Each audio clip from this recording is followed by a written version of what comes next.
Assalamualaikum warahmatullahi wabarakatuh. Saya Ratnawati, mahasiswa dari Akademi Farmasi Amasi Makassar.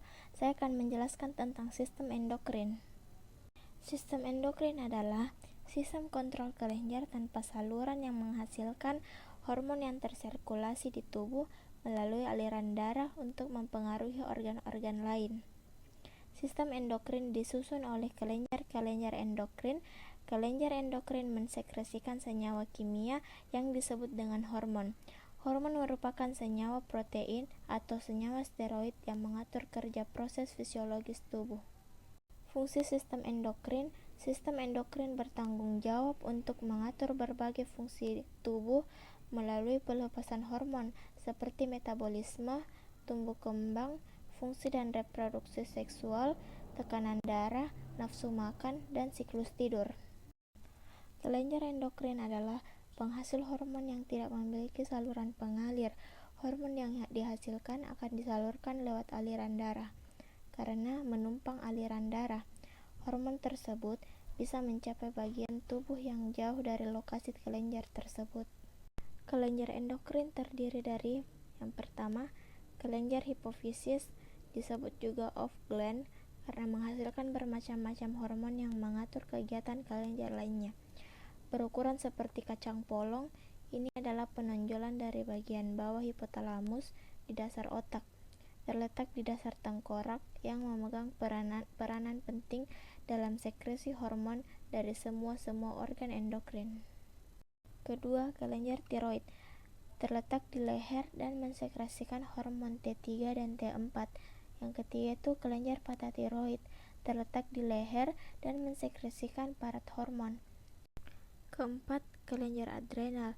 Kelenjar ini terletak pada kedua ginjal dan terdiri dari dua bagian yaitu korteks luar dan medula dalam. Korteks menghasilkan glukokortikoid dan mineralokortikoid, sedangkan medula menghasilkan noradrenalin yang merupakan salah satu neurotransmitter atau hormon flight or fight.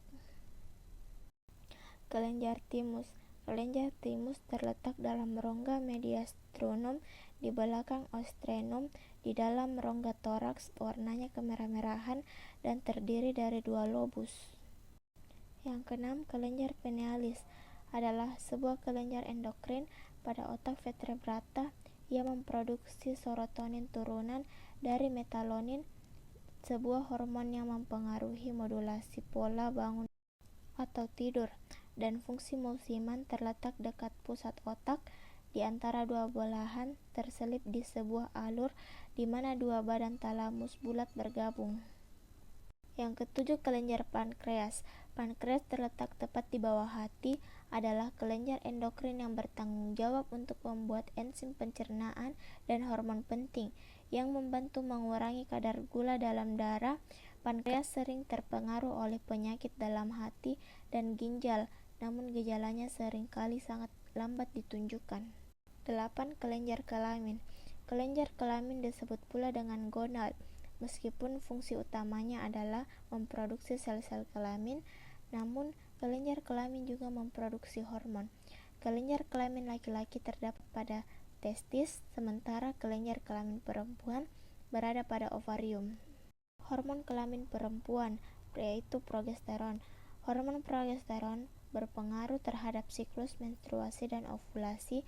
Saat wanita mengalami ovulasi atau sedang berada di masa subur, hormon progesteron akan membantu mempersiapkan lapisan dalam rahim yang disebut dengan endometrium untuk menerima sel telur yang telah dibuahi oleh sperma. Estrogen. Sebagian besar hormon estrogen diproduksi di ovarium atau indung telur. Selain itu, hormon ini juga diproduksi oleh kelenjar adrenal dan plasenta, tetapi hanya dalam jumlah yang sedikit. Testosteron. Kadar hormon testosteron yang terdapat pada tubuh wanita memang tidak banyak pada pria, namun hormon ini tetap memiliki fungsi yang penting bagi kesehatan wanita. Hormon testosteron berperan dalam mengatur libido atau gairah seksual dan menjaga kesehatan vagina, payudara, dan kesuburan. Luteinizing hormone atau LH. LH pada wanita bertugas untuk membantu tubuh mengatur siklus menstruasi dan ovulasi. Oleh karena itu, hormon ini juga berperan dalam masa pubertas. Hormon ini diproduksi oleh kelenjar hipofisis di otak. Oksitosin.